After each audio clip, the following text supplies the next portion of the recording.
तो ये हम पहले क्या सुना था? तो ये अध्याय में अश्वत्थ वृक्ष भौतिक जगत के साथ तुलना दिया और बाद में 1 से 5 तो इस तरह वर्णना हुआ है, लेकिन बाद में क्या वर्णना किया? बाद में भगवान 1 से 5 तो अश्वत्थ वृक्ष का वर्णना किया और 6 से भगवान खुद के बारे में वर्णना किया।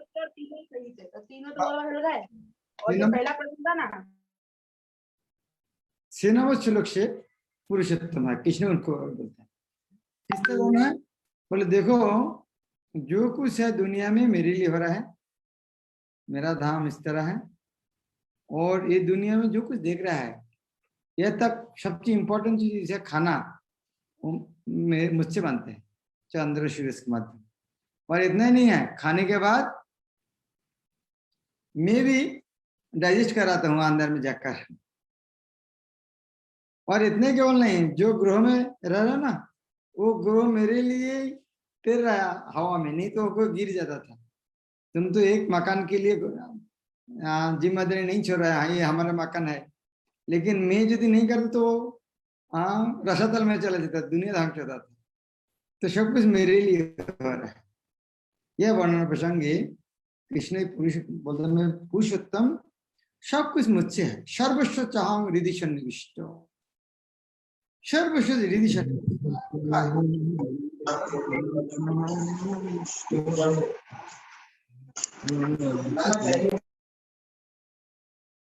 सर्वस्व चाहूं हृदय सन्निविष्ट।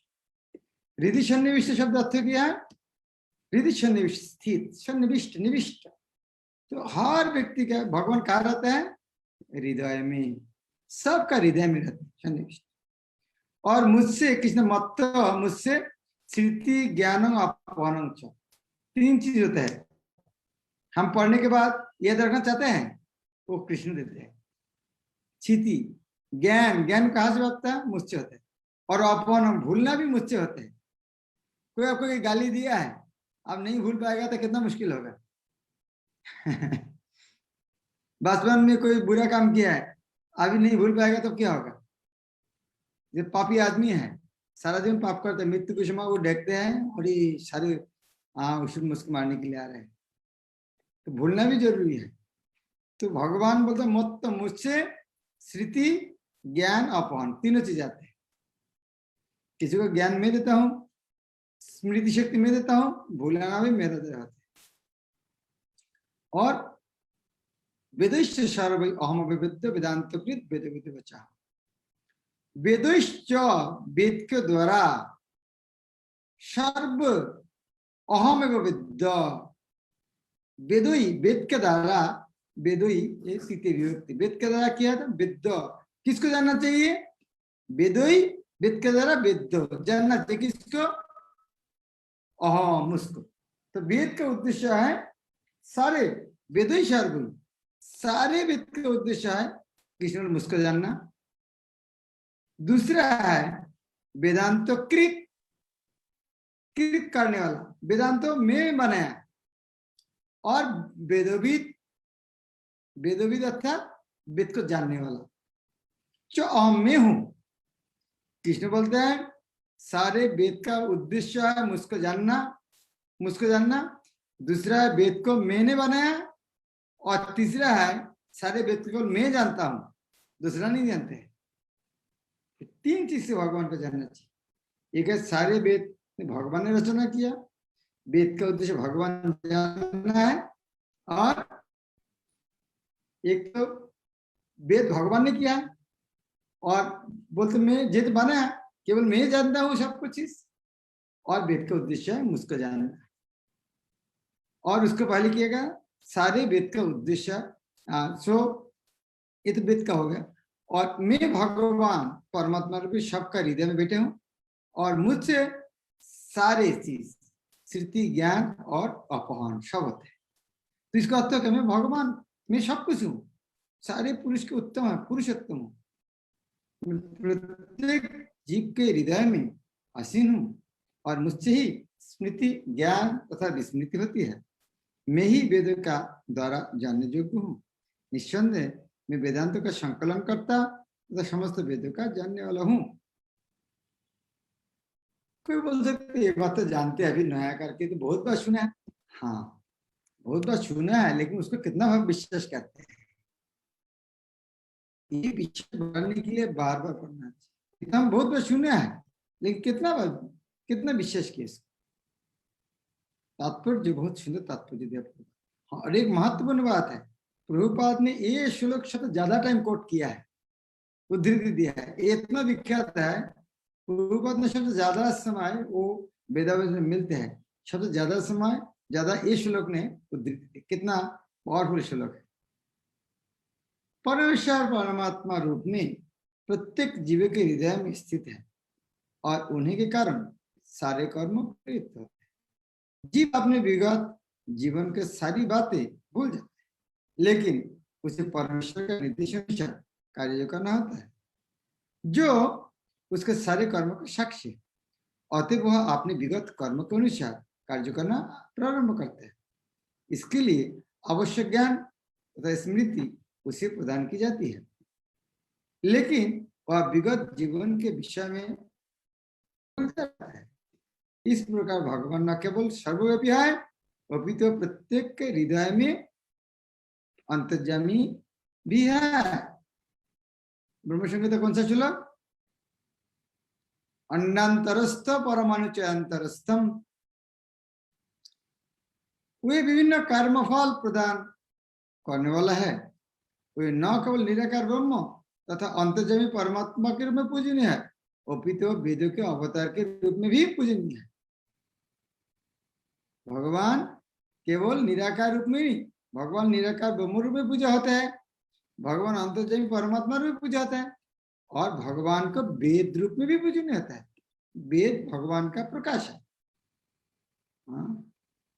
क्या बोलता है संस्कृत में? वांग्मय प्रकाश। वांग्मय शब्द क्या? वाक्यमय, वाक्य से भरा, भगवान का वाक्यमय प्रकाश, वांग्मय प्रकाश।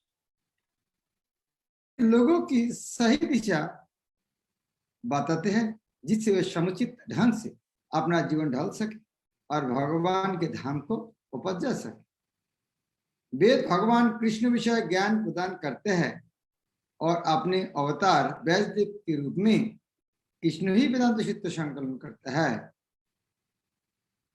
व्यासदेव द्वारा श्रीमद् भागवत के रूप में किया गया वेदांत सूत्र का भाष्य वेदांत सूत्र की वास्तविकता सूचना प्रदान करते हैं। भगवान इतने पूर्ण है कि बद्ध जीव के उद्धार हेतु वे उसके अन्न के प्रदाता एवं पाचक है। कहां पर लिखा है बात? अन्न का प्रदाता और एवं पाचक है, कहां लिखा है? भगवत गीता में। अहम वश्चानरो भूत प्राणिनम देह। अहम वश्चानरो पाचक है, और अन्न प्रदाता कौन है? वो चंद्र सूर्य रश्मि प्रदान करते हैं, पिछले श्लोक है। और उसके कार्यकलाप का साक्षी भी है, और तथा वेदों के रूप में ज्ञान का प्रदाता है। कितना मदद कर रहा है भगवान ने, सब कुछ है।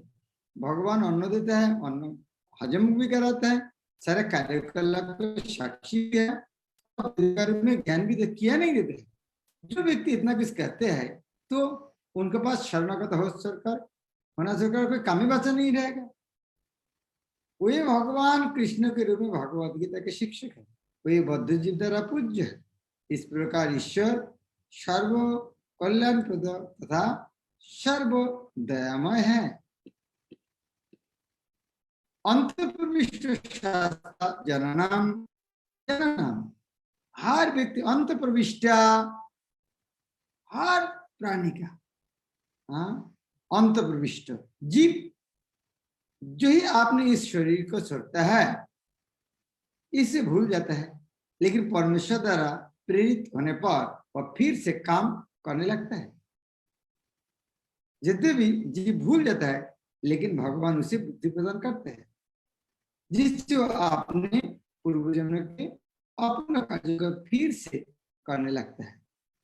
अतः जीव अपने हृदय में स्थित परमेश्वर के आदेश अनुसार इस जगत में सुख तथा दुखों का केवल भोग ही नहीं करता है, अभी तो उनसे वेद समझने का अवसर भी प्रदान करते हैं।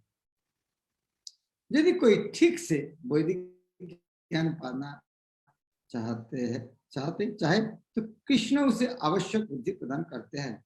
वे किस लिए वैदिक ज्ञान प्रस्तुत करते हैं? इसलिए कि जीव को कृष्ण को समझने की आवश्यकता है। इसकी पुष्टि वैदिक साहित्य से ही होती है। जो असो सर्वई वेदोई ज्ञाते, सर्वई वेदोई ज्ञाते, सारे वेद द्वारा जिसको कीर्तन होता है, चारों वेद, वेदांत सूत्र तथा उपनिषद एवं पुराण समेत सारे वैदिक साहित्य में परमेश्वर की कीर्ति गान है। उन्हें वैदिक अनुष्ठानों द्वारा, वैदिक दर्शन का की व्याख्या द्वारा तथा भगवान की भक्तिमय पूजा द्वारा प्राप्त किया जाता है। अतः वेद का उद्देश्य कृष्ण को समझना है। वेद हमें निर्देश देते हैं जिससे कृष्ण को जाना जा सकता है और उसकी अनुभूति की जा सकती है। भगवान ही चरम लक्ष्य है। वेदांत सूत्र में इसकी पुष्टि इन शब्द में हुई है। तत्व समन्वयात् मनुष्य 3 अवस्था में सिद्धि प्राप्त करता है।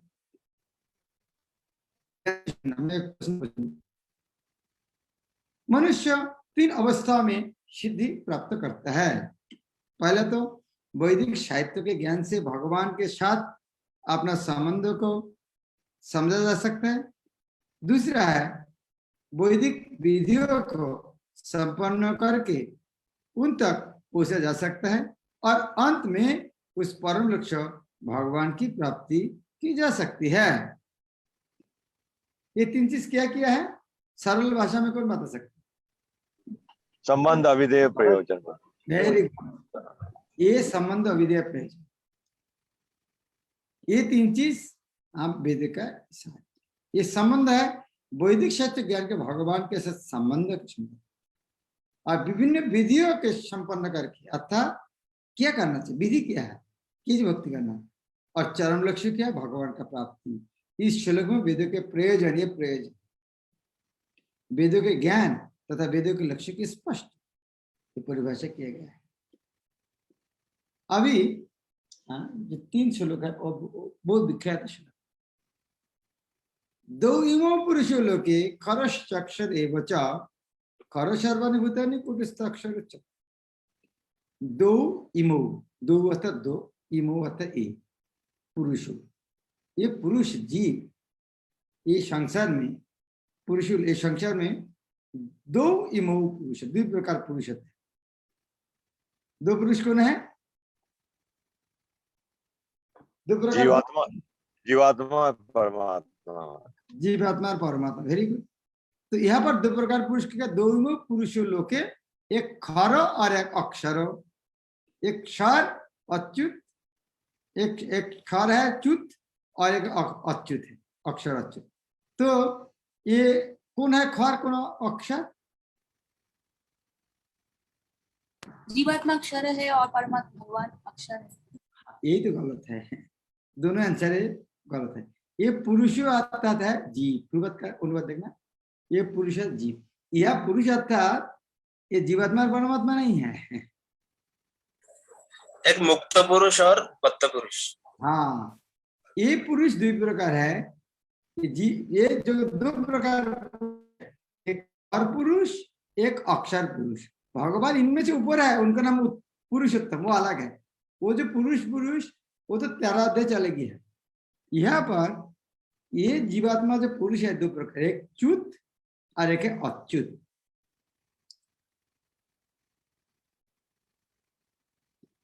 यहाँ जीव 2 प्रकार के हैं, च्युत तथा अच्युत। भौतिक जगत में प्रत्येक जीव च्युत होता है और आध्यात्मिक जगत में प्रत्येक जीव अच्युत कहलाता है। तो च्युत और अच्युत समझ गया? च्युत और अच्युत समझ गया? भौतिक जगत के सारे जीव च्युत और आध्यात्मिक के सारे जीव अच्युत। तो च्युत शब्द अर्थ क्या है? बद्ध जीव, Who can fall, Maharaj, from his position. जो अपनी पोजीशन से गिरता है। कोई कमी नहीं होती। सिंहासन च्युत हो ना, सिंहासन च्युत हो गया, च्युत शब्द अर्थ हो गया। गतिच्युत। गिर जाना। अपनी गिर- पोजीशन से गिरना। तो ये जो च्युत है, जो जीव भगवत धाम से गिर गया है, भौतिक जगत में सारे जीव कौन है? बद्ध जीव है, च्युत है। च्युत च्युत च्युत है, च्युत हैं। और भगवत धाम में अच्युत है, अच्युत। लेकिन च्युत शब्द का और एक यहाँ पर अर्थ है, मैं तात्पर्य बोलूंगा, उसके बाद आपको बोलना उसको अर्थ क्या है। एक तो च्युत है, गिर गया है इसीलिए च्युत है। जो भगवत धाम में गिरा नहीं है, भगवत धाम में है, वो है अच्युत है। लेकिन च्युत शब्द का और एक अर्थ है, ध्यान से सुनिए।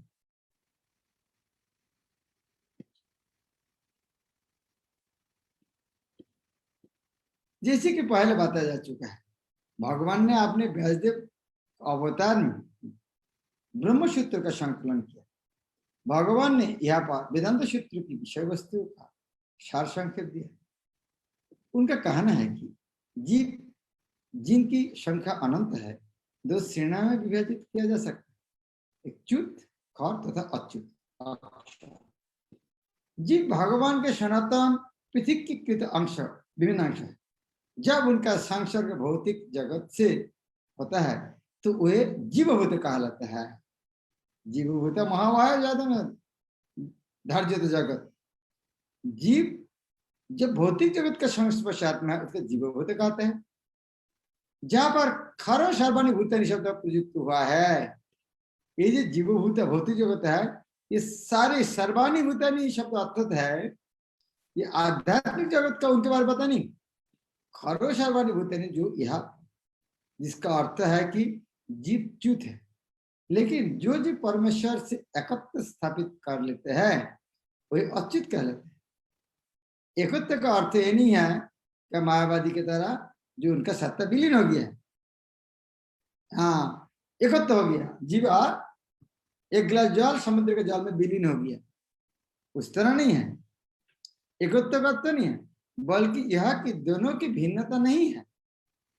एकत्व शब्द अर्थ है दोनों का भिन्नता नहीं है, इसका क्या एकत्व गुणगत रूप से एक है। वे सब सृजन के प्रयोजन को मानते हैं। निस्संदेह आध्यात्मिक जगत में सृजन जैसी कोई वस्तु नहीं है। आध्यात्मिक जगत में सृजन शब्द भी है ही नहीं। सृजन शब्द होगा ध्वंस शब्द का आता है। लेकिन क्योंकि जैसे कि वेदांत सूत्र में कहा गया है, भगवान समस्त उद्भवों के स्रोत है, और तो यहाँ पर इस विचारधारा की व्याख्या की गई है। भगवान कृष्ण के कथन अनुसार जीवों की दो श्रेणियां हैं, वेद में इसका प्रमाण मिलता है, और इसमें संदेह करने का कोई प्रश्न ही नहीं उठता। इस संसार में संघर्षरत सारे जीव मन तथा पास इंद्रिय में युक्त शरीर वाले जो परिवर्तनशील है। जब तक जीव बदलता है तब तक उसका शरीर पदार्थ के संसार में बदलता रहता है। क्योंकि पदार्थ बदलता रहता है इसलिए जीव बदलते प्रतीत होते हैं। लेकिन आध्यात्मिक जगत में शरीर पदार्थ से नहीं बना, अतः इसमें परिवर्तन नहीं है।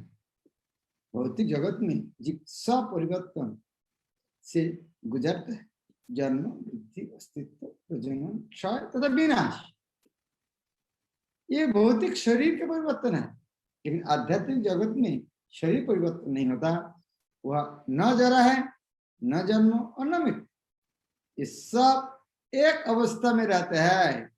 खरो सर्वाणी भूतानी, मतलब जो भी जीव, आदि जीव ब्रह्मा से लेकर क्षुद्र जीव भौतिक प्रकृति के संसर्ग में आता है, वह अपना शरीर बदलता है, और तब ये सब खर व च्युत है।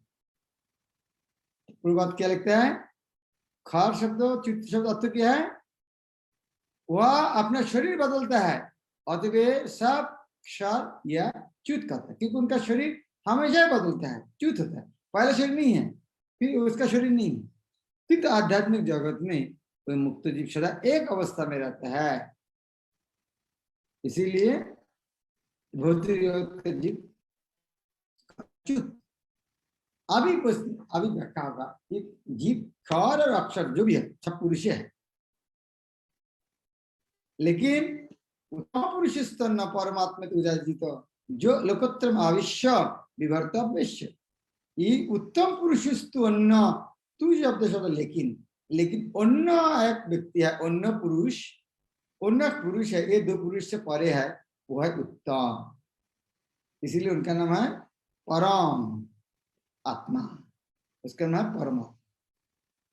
तो ये दो पुरुष से जो श्रेष्ठ है उनका नाम है परमात्मा।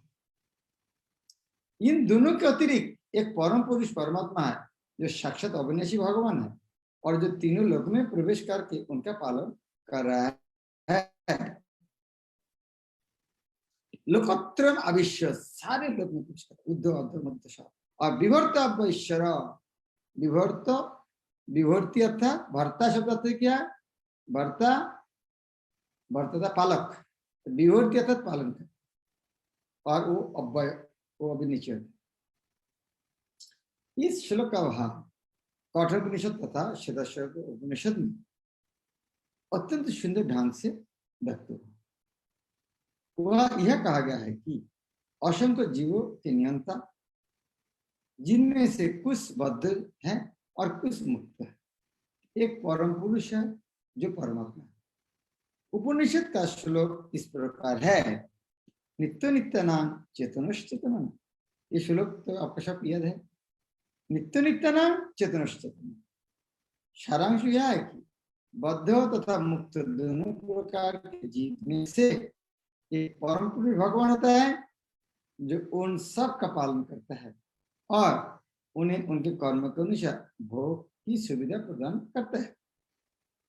वो भगवान परमात्मा रूप में सबके हृदय में स्थित है। जो बुद्धिमान व्यक्ति उन्हें समझ सकता है वही पूर्ण शांति लाभ कर सकता है, अन्य कोई नहीं। अभी भगवान बोलते हैं क्योंकि मैं सारे पुरुष के जो उत्तम है इसीलिए मेरा नाम है पुरुषोत्तम। वो भी जीवात्मा, यहाँ का बद्ध जीव के पुरुष है, भगवान मेरे धाम में वो जी वो भी पुरुष है, मैं भी पुरुष हूँ, तो मेरा नाम तो फिर अलग होना चाहिए फिर, इसलिए मेरा नाम है पुरुषोत्तम। जस्मात् खरम होती तो हम अक्षरात भी चोत्तम अतोस्मि लोके वेदे च प्रथित पुरुषोत्तम। जब जस्मात् खरम होती तो, ये जो खर जीव है मैं उनको है अहम, और अक्षरात भी जो यहाँ तक अक्षर जो जीव है मेरा धाम में, उनमें से मैं भी श्रेष्ठ हूँ। इसीलिए अत इसीलिए अस्मि लोके, इसीलिए अतो अस्मि, इसीलिए लोके आदमी मुझको, हाँ लोग क्या करा, वेदे, वेद के द्वारा प्रथित पुरुषोत्तम करते पुकारते हैं मुझको।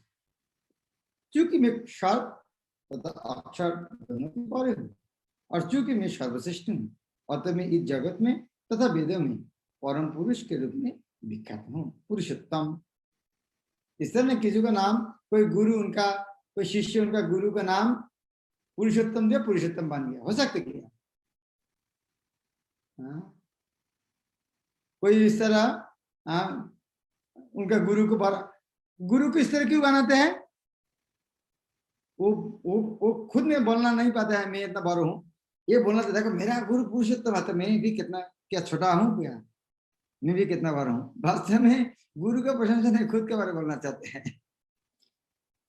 तो उसी तरह एक जोकिंग है, एक व्यक्ति इस तरह जगत गुरु बनना चाहता है, कोई तो बनती नहीं, देश का बाहर के गया नहीं, जगत गुरु बनना चाहते हैं, इसीलिए उनका शिष्य का नाम रखे थे जगत, तो जगत का गुरु है इसीलिए उनका नाम जगत गुरु।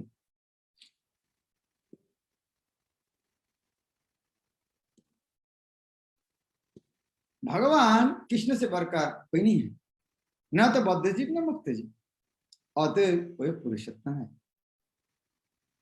अब यह स्पष्ट हो चुका है कि जीव तथा भगवान बेष्टि है।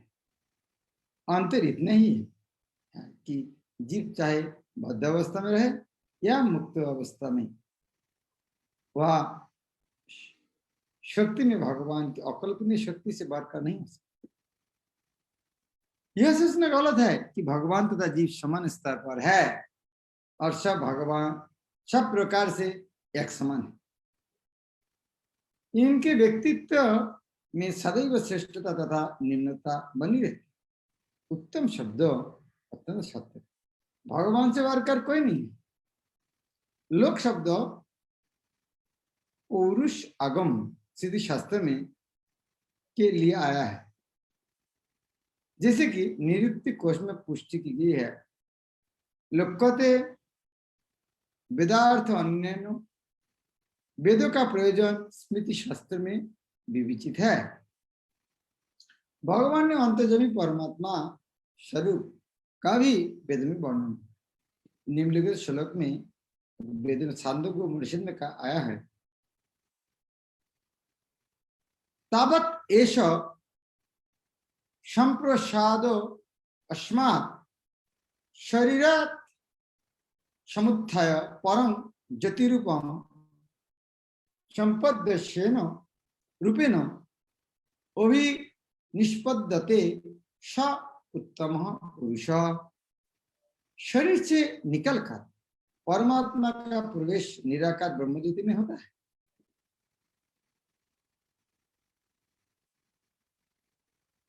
तब शरीर से निकलकर परमात्मा का प्रवेश निराकार ब्रह्मज्योति में होता है, तब वह आपने इस आध्यात्मिक स्वरूप में बना रहता है। यह परमात्मा की परम पुरुष कहलाती है। शरीर से निकलकर परमात्मा का प्रवेश निराकार ब्रह्म ज्योति में होता है, तब वे आपने इस आध्यात्मिक स्वरूप में बना रहते हैं। यह परमात्मा ही परम पुरुष कहलाता है। इसका अर्थ यह हुआ कि परम पुरुष अपना आध्यात्मिक तेज प्रकट करते तथा प्रसारित करते रहते हैं, और वही चरम प्रकाश। उस परम पुरुष का एक स्वरूप है अंतर्यामी परमात्मा। भगवान सत्यवती तथा पराशर के पुत्र रूप में अवतार ग्रहण का व्यासदेव के रूप में वैदिक ज्ञान की व्याख्या करते हैं। तो कृष्ण अभी बोलते हैं अर्जुन को, इस तरह मुझको जानना चाहिए। जो उपदेश दिया है, ये असंग मूढ़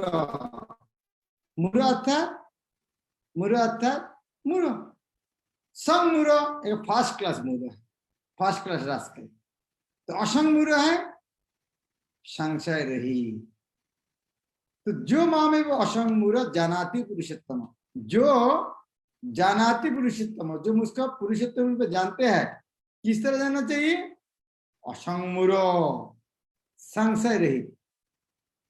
हमें भगवान को तो पुरुषोत्तम रूप जानना चाहिए, और किस तरह जानना चाहिए? उसके अंदर कोई डाउट संदेह नहीं है, कोई हिला नहीं सकता। जो मामे वो असंग मूढ़ जानाति पुरुषोत्तम सह सर्वविद भजति मां सर्वभावेन। जो कोई भी मुझे संशय रहित होगा, पुरुषोत्तम भगवान के रूप में जानता है, वह सब कुछ जानने वाला है। अतः हर पुत्र वह व्यक्ति मेरी पूर्ण भक्ति में रहता है। जब जानते हैं ये सब, मान लीजिए आपको जो पता है ये व्यक्ति देश का प्रधानमंत्री राजा है, तब क्या करेंगे? सम्मान करेंगे, स्वाभाविक। उसी तरह जब कृष्ण को परमात्मा परम पुरुष पुरुषोत्तम में जानते हैं, तब उनको भक्ति करेंगे। जीव तथा भगवान की स्वाभाविक स्थिति के विषय में अनेक दार्शनिक ऊहापोह करते हैं। इस श्लोक में भगवान स्पष्ट बताते हैं कि जो भगवान कृष्ण को परम पुरुष के रूप में जानता है, वो सारी वस्तुओं का ज्ञाता है। अपूर्ण ज्ञाता परम सत्य के विषय में केवल चिंतन करता जाता है, जबकि पूर्ण ज्ञाता समय का अपव्यय किए बिना श्री कृष्ण भवन में लग जाता है, अर्थात भगवान की भक्ति करने लगता है। संपूर्ण भगवत गीता में पंग पंग प इस तथ्य पर बोल दिया गया।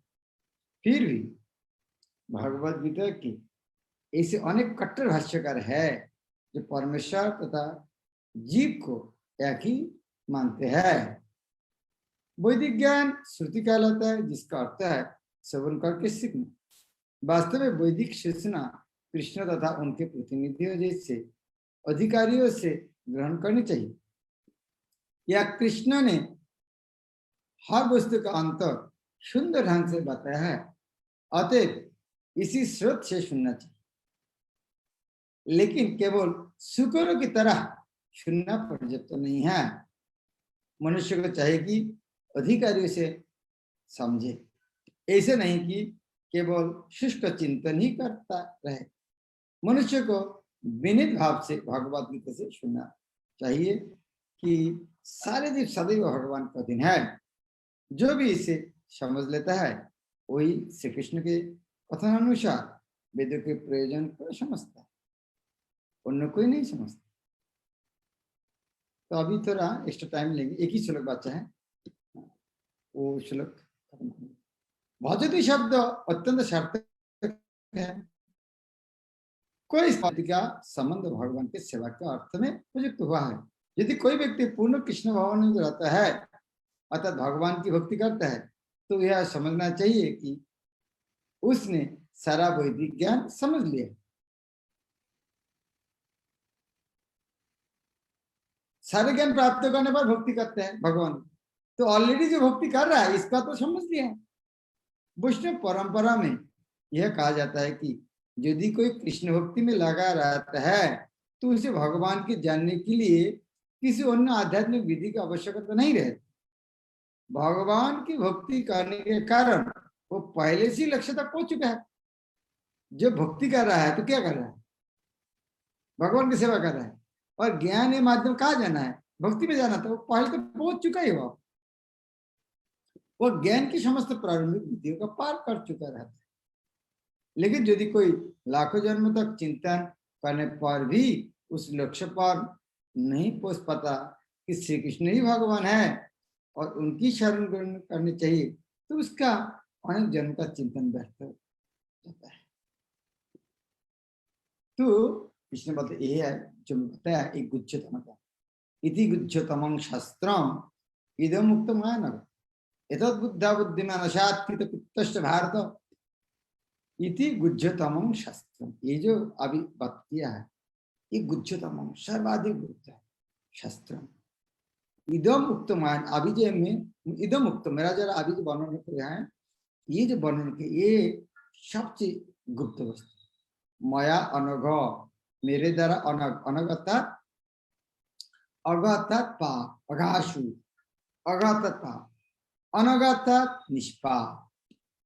ये अनग माया अनग ये निष्पाप अर्जुन मेरा द्वारा ये दिया। पूर्वत क्या बोलेंगे? ये कृष्ण भक्ति उनको देंगे जिन्होंने निष्पाप है। पाप पूर्ण व्यक्ति कृष्ण भक्ति नहीं समझते। एतत् बुद्धा बुद्धिमान एतत् बुद्धा इस तरह समझकर वो व्यक्ति बुद्धिमान है। बुद्धिमान बुद्धिमान और कितकित भारत उनका जीवन सफल हो जाता है। हे भरत पुत्र, ये अनक यह वैदिक शास्त्र का सर्वाधिक गुप्त अंश है जिसे मैंने अब प्रकट किया है। जो कोई इसे समझता है वह बुद्धिमान हो जाएगा और उसके प्रयास पूर्ण होंगे। भगवान ने यह स्पष्ट किया है कि यही सारे शास्त्र का सार है और भगवान ने इसे जिस रूप में कहा है उसी रूप में समझा जाना चाहिए। इस तरह मनुष्य बुद्धिमान तथा दिव्य ज्ञान में पूर्ण हो जाएगा।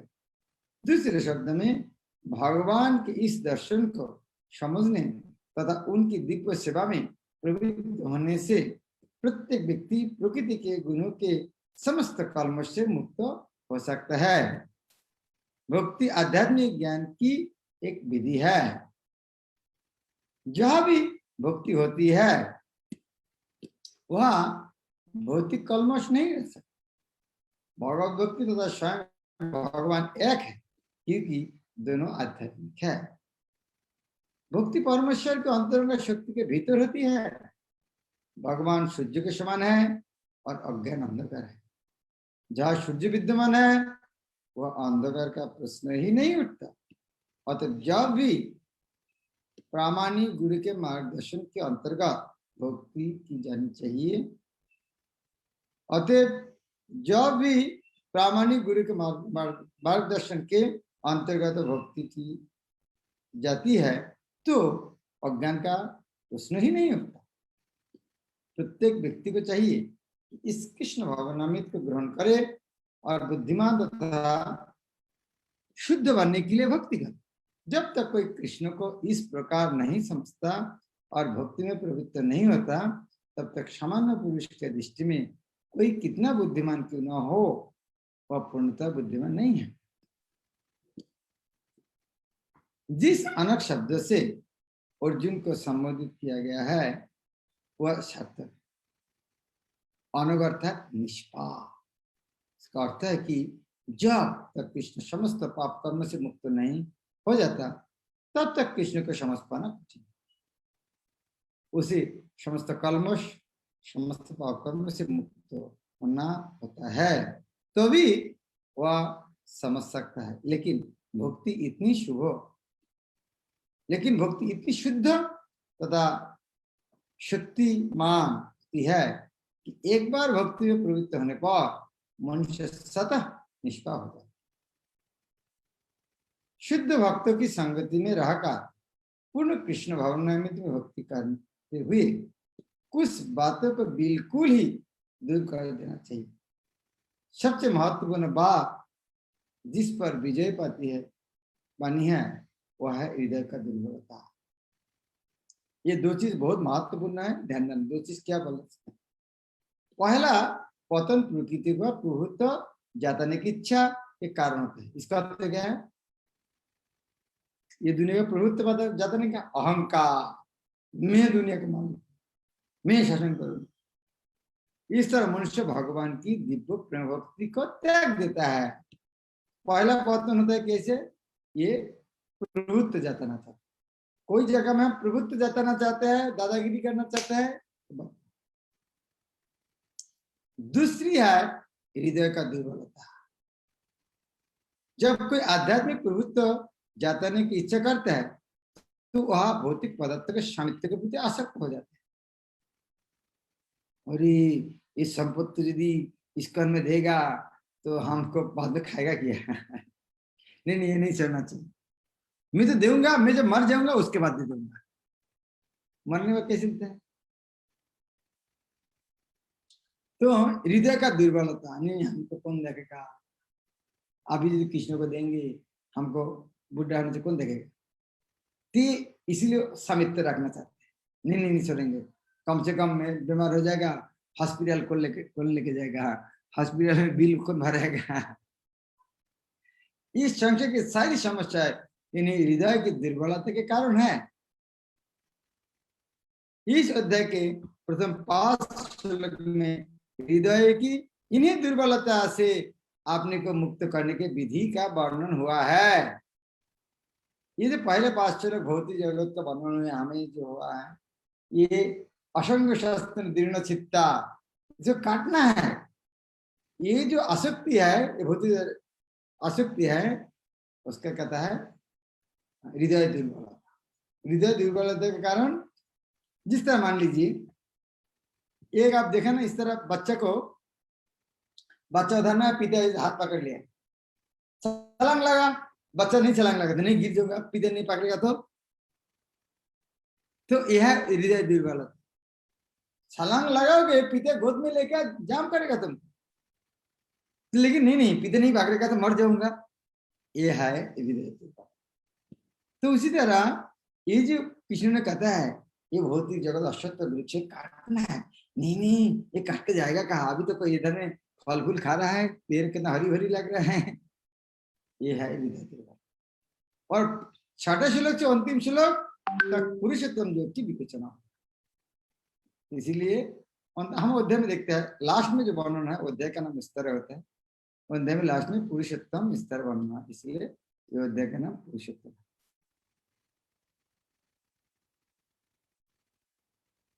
तो किसी को कोई प्रश्न है?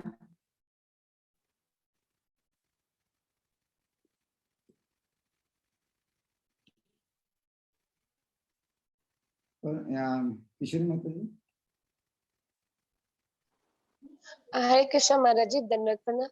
महाराज जी प्रश्न तो नहीं, पण 2 श्लोका से 2 शेयरिंग पॉइंट आ रहे थे। हाँ, सबसे पहले तो शीला प्रभुपाद जी, गुरु महाराज आपके प्रति बहुत बहुत धन्यवाद।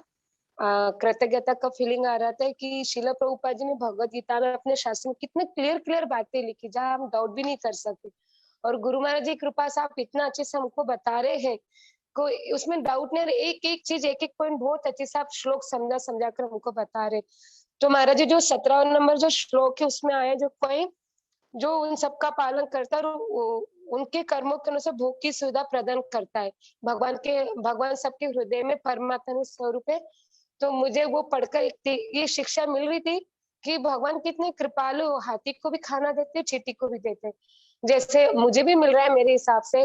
तो कभी कभी ये भावना आ जाती है, अरे उस डिवोटी को इतना क्यों मिल रहा है, वो भी सेवा कर रहा है, मैं भी, अभी और भी कुछ भावना आती है। तो जब ऐसी भावना आए तो उस वक्त ऐसा ना सोचकर मैं ऐसा सोचूं भाई वो उसके कर्मों के अनुसार उसको मिल रहा है, मेरे कर्मों से मुझे मिल रहा है। तो क्या ये सही है? मैं ऐसा अगर सोचूंगी तो ये मनोभाव सही है मेरा? और दूसरा दोबारा बताइए। किन्हीं को कुछ मिल रहा है, डिवोटी को, अगर ऐसा कभी कभी भावना आता है, अरे मैं भी तो 16 माला कर रही हूँ, मैं भी तो मंदिर आ रही हूँ, और उसको इतना कुछ क्यों मिल रहा है, सेवा के रिलेटेड बोलो या फिर किसी को देखते कि किसी के पास पैसा बहुत है, तो कभी कभी थोड़ा डाउट्स आ जाता है, फीलिंग आती है अरे उसको इतना क्यों, मुझे कम। तो मैं सोच रही थी जब ऐसा भावना आए तब मैं उस वक्त ऐसा सोचूं भाई उसको उसके कर्मों के अनुसार मिल रहा है, मुझे मेरे कर्मों के अनुसार मिल रहा है। तो भगवान को ब्लेम करने के बजाय उनके प्रति नेगेटिव थॉट्स लाने के बजाय ये सोचूं, तो ये सही अंडरस्टैंडिंग है मेरी। और एक बात है, आप बचपन से कितना पाप किया आपको तो पता है ना, और उन लोग कितना पाप किया देखा कभी? नहीं। तो हो सकता है इतना पाप किया नहीं है, तो कम से कम हम जो जितना पाप किया उनमें तो भोगना पड़ेगा। इस तरह हर चोर दूसरे को चोर समझते हैं, हम जिस तरह पाप के हो इस तरह पाप के नहीं, इस तरह नहीं हो सकता। बंगाल का आदमी मान लीजिए, जो कोई आदमी जो मछली खाते हैं, उससे सब मछली से कहीं से जिंदा रहते हैं, तो जो मछली नहीं खाते हैं उनको कोई भावना नहीं होता है, अरे किसी खाते हैं। तो इस तरह हम बचपन से इतना पाप किया है, इसीलिए लगता है दूसरा आदमी इस तरह पाप किया है, तो कम से कम हम जो जितना पाप किया हमें तो पता है कितना पाप किया, हमें शास्ति कितना होना चाहिए। दूसरा आदमी इस तरह पाप किया नहीं है, उनको तो और ज्यादा मिलना चाहिए। जी महाराज, थैंक यू। और महाराज जी जैसे 15वें श्लोक में आपने कहा था कि कौन सी चीजें याद रखना चाहिए, कौन सी भूलना चाहिए, तो एक बार एक डिवोटी की क्लास सुनी थी, वो बोल रहे थे हमेशा 2 पॉइंट याद रखना चाहिए। किन्हीं ने मेरे साथ जो बुरा किया उसको भूल जाओ, अच्छा किया उसको याद करो। मैंने किन्हीं के साथ अच्छा किया वो भूल जाओ, बुरा किया उसको याद करो। तो जनरली मेरे साथ उल्टा होता है, मैं किन्हीं के साथ अच्छा किया तो मुझे याद रहता है, बुरा किया तो मैं भूल जाती हूँ, और किसने मेरे साथ बुरा किया है तो मुझे याद रहता है। तो मुझे लग रहा था कि ये चीज पर भी थोड़ा वो ये करना चाहिए अपने को। Thank you. मेरा अभी टाइम नहीं है, 3 हाथ है, काले आंसर देंगे, एक परमेश्वरी माता जी, मिशु को और शीतल, काले आंसर देंगे। Sorry, thank you very much. Hare Krishna. दंडवत प्रणाम महाराज। हरे कृष्ण महाराज, दंडवत प्रणाम। महाराज दंडवत प्रणाम। हरे कृष्ण महाराज, दंडवत प्रणाम। हरे कृष्ण